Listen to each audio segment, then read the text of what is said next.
Next যে ইন্টারফেসটা আমরা দেখব সেটা হচ্ছে ক্লোনেবল ইন্টারফেস, এবং এই ইন্টারফেসটাও আমাদের java.lang প্যাকেজের মধ্যে আছে।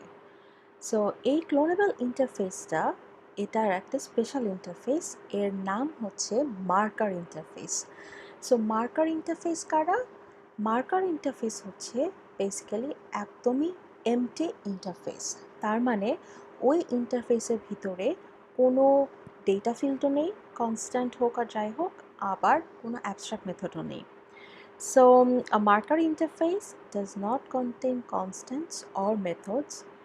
It is used to denote that a class possesses certain desirable properties. তার মানে এটা ইউজ করা হয় শুধুমাত্র একটা ডিজাইন গাইডলাইন হিসেবে।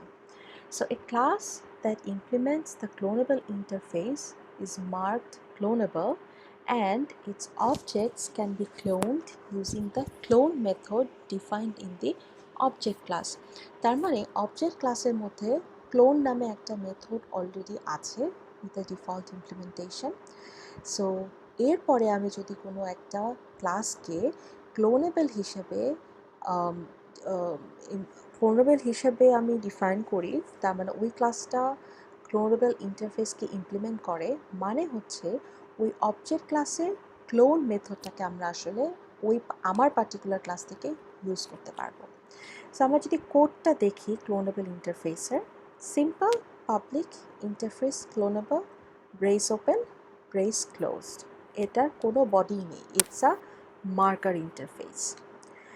সো মেনি ক্লাসেস যেমন date class, calendar class, string class, এগুলো কিন্তু অলরেডি ক্লোনেবল করা।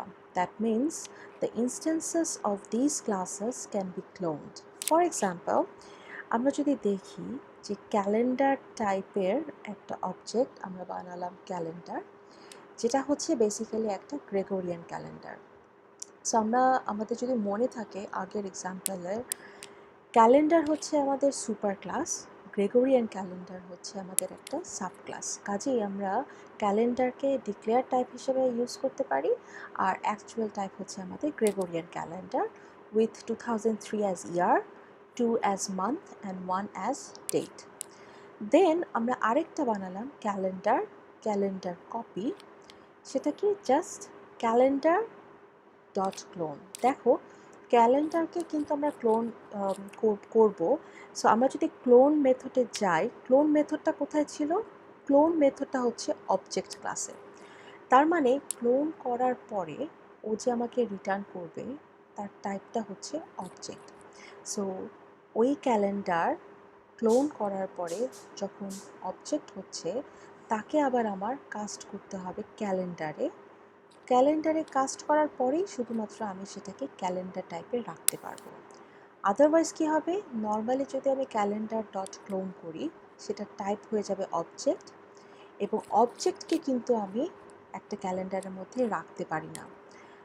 জাস্ট লাইক আমি ফ্রুটকে অ্যাপেলের মধ্যে রাখতে পারি না, অ্যাপেলকে ফ্রুটের মধ্যে রাখতে পারি, বাট ফ্রুটকে অ্যাপেলের মধ্যে রাখতে পারি না। অবজেক্ট হচ্ছে একটা সুপার ক্লাস, তাকে আমি সাব ক্লাসে রাখতে পারবো না। সো ক্যালেন্ডারকে ক্লোন করার পরে ওটার অ্যাকচুয়াল টাইপ ক্যালেন্ডারে আমার আবার কাস্ট করতে হবে, দেন আমি ক্যালেন্ডারে রাখলাম। এখন যদি আমি প্রিন্ট করি calendar equal equal calendar copy, যদি আমাদের মনে থাকে এই যে দুটো ইকুয়াল ইকুয়াল ইকুয়াল দিয়ে আমরা কী করি? এক্স্যাক্ট কন্টেন্টটা কম্পেয়ার করি। সো এই যে ক্যালেন্ডার, যেহেতু এটা একটা রেফারেন্স টাইপ, কাজে এটার এক্স্যাক্ট কন্টেন্ট হচ্ছে একটা মেমোরি লোকেশন। আবার এই ক্যালেন্ডার কপি, এটাও কিন্তু একটা মেমোরি লোকেশন। সো যদি ক্লোন হয়, ক্লোন মানে কি? একটা জিনিসের কমপ্লিটলি আরেকটা কপি তৈরি হবে মেমোরির অন্য কোনো জায়গায়। কাজেই এই ক্যালেন্ডার কপি কিন্তু সেম অ্যাড্রেস রাখবে না। সো আমরা যদি calendar equal equal calendar copy দেই, তাহলে আসলে আমাদের ফলস আসার কথা। whereas আমরা যদি এভাবে করি যে calendar dot equals calendar copy, so equals method আমরা আগের ক্লাসে একটাতে দেখেছিলাম যে ইকুয়ালস মেথডে ইন্টেনশন হচ্ছে দুইটা অবজেক্টের মধ্যে কন্টেন্টগুলোকে কম্পেয়ার করা।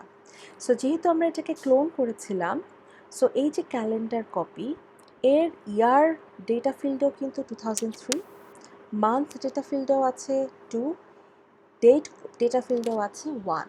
কাজে আমরা যদি এই তিনটা ফিল্ড কম্পেয়ার করি তাহলে কিন্তু দুইটার কন্টেন্ট হবে এক্স্যাক্টলি সেম।